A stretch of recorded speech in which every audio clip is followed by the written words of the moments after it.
Bonjour à tous, je suis Sylvia Torres de l'équipe internationale de Making Luxury Academy et dans la vidéo d'aujourd'hui, je vais vous parler sur les paires d'eau douce. Si ce sujet vous intéresse et si vous voulez en apprendre plus, je vous invite à vous abonner à notre chaîne. Et c'est parti. Les Japonais ont commencé à expérimenter avec des moules d'eau douce, Iliopsis legiani, dans les années 1920.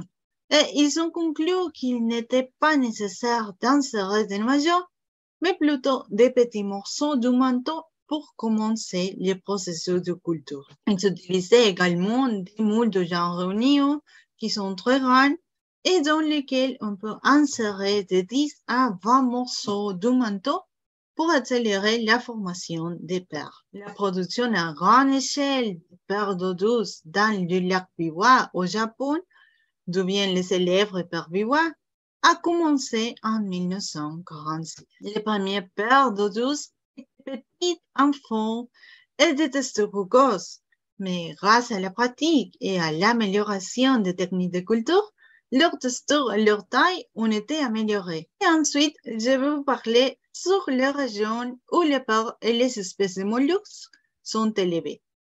Les huîtres perlières font des bancs naturels dans des régions d'eau chaude. Les espèces perlières ont également une distribution géographique et une taille différente. Et voici quelques espèces. Nous avons la Pintada fucada, qui sont des huîtres de 10 à 12 cm de diamètre. Elles se trouvent dans le golfe Persique, la mer Rouge et Sri Lanka, et elles ont une qualité exceptionnelle. Ensuite, la Pintada margaritifera, qui est connue comme l'huître aux lèvres noires. Ce sont des huîtres de jusqu'à 20 cm de diamètre.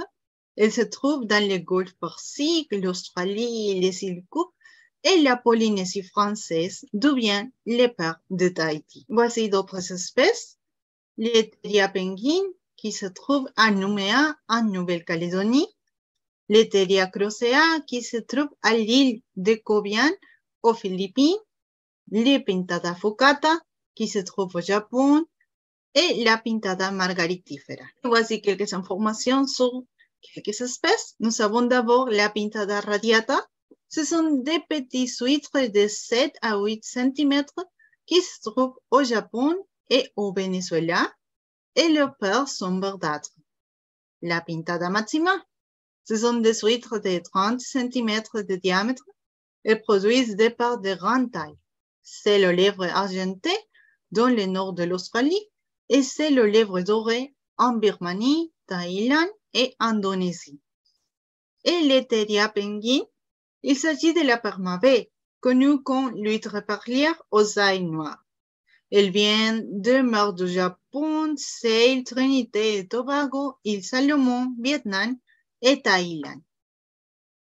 Aussi, les perles roses ou des conques sont produits par les Strombus giga, un gastéropode de la Caraïbe. Ensuite, les perles dormants et finalement les perles d'eau douce du genre Unio. Si vous avez aimé cette vidéo, je vous invite à vous abonner à notre chaîne. Et ce sera tout pour aujourd'hui. Merci à tous et à la prochaine vidéo.